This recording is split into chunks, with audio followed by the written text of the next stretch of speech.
Take only the side of truth and universal love. It is the highest vibration. Attach with anyone or anything else and you deviate. Follow those in front of you, but not blindly. Follow them only so long as they are on the path of righteousness or dharma.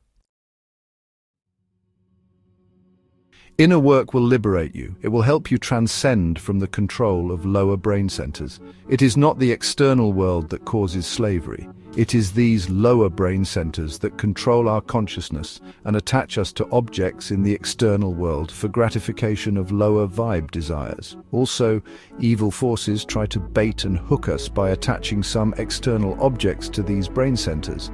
They do this so that they can control and exploit us or extract something useful for them.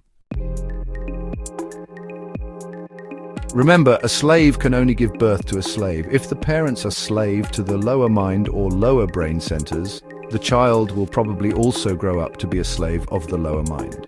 His or her growth will be stunted unless someone guides and teaches him or her to transcend the limitations. Anyone who is not connected to the highest good or the source, because of some internal shortcomings, becomes overly attached or bound to the corresponding evil in the external world. This is slavery of the pure consciousness.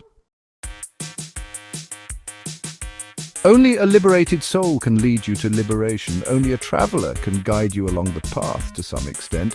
This is why we need acharyas or acharyas for students. Robots learn from our selfish social behavior under the implicit programming and not so obvious directions of the evil masters. So they shun goodness and focus on the evil. It is as if there is a switch that blocks positivity and conscience. The students will not learn anything good from them. They will become mechanical and selfish. More evil awaits in the form of AI-human integration. What we get from robots is not education at all. Education of the heart is the core of all education. Education of the heart teaches us core values, beliefs, and emotions. It makes us more humane and helps us explore the divinity latent within us. Thus, it can solve all the problems of mankind and also transform it into a divine species. All the problems that we face today will disappear if we become a more cohesive, a more empathetic society. They are the products of greed, lust, selfishness, ego, pride, jealousy, competition, and such other vices. Yes, our society is driven by negative emotions, and people with positivity are rare. Many make fake exhibitions of generosity and love, but it is to distract the world from their evil doings. It's all a show. We need to educate the heart first. All individual problems will disappear when the society gets rid of the root causes of the problems. Education of the heart entails empathy, virtuosity, self-care, self-observation, self-analysis, self-correction, and living for one another judiciously. It is the core objective of learning. It will help students be more aware, more conscientious, and more empathetic. It will be the realization of man-making education. It inspires education of the head, hand, and holistic health. Education of the head comprises the core objectives of enhancing understanding, rational thinking, and learning to analyze and synthesize. We can assimilate the multiple intelligences theory into this. We will do away with rote learning while increasing memory power. Bookish learning will be replaced with problem and project-based learning. Creativity and right brain activity will be increased. Development of the left brain and right brain will be balanced. Education of the hand involves problem and project-based learning. Learning by doing to consolidate learning, self-dependence, ikigai, self-defense and survival. It does away with our book learning model and helps the student assimilate and imbibe what they learn. It makes them self-reliant, self-confident, and not dependent on jobs. This is extremely important because it shatters the competitive model of education and competitive exams. This can help us create a better economic system altogether, not dependent on the corporate sector. It will be bottom-up instead of top-down and based on ground reality.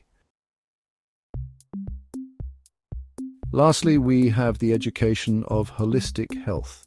This deals with the well-being of the body-mind-spirit complex, cleansing of the body, mind and spirit, the basic ideas of integrated medicines, and practicing preventive measures, noting imbalances and correcting them before illness occurs.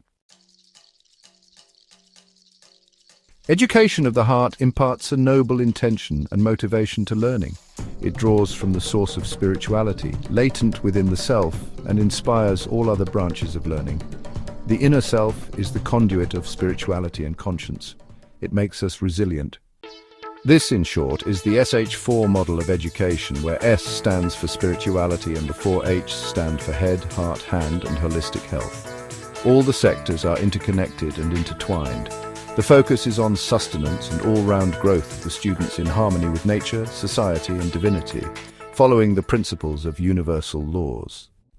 An important note: nature has a very important role to play in all of this. We are creatures of nature. Our science should be based on natural principles and help us grow from the basics rather than invert the principles of nature. Students should get exposure to gardening and farming, as well as hands-on training in the industrial and service sectors, according to their capabilities. Their ikigai should be chosen based on their performance, DMIT reports, personal observation of teachers, tests, esoteric studies, and divinations. Nature is important to spirituality as well as education of the heart. It heals the heart chakra. So does properly attuned music based on 432 H's or 528 H's. There are also frequencies that heal the heart chakra and higher chakras.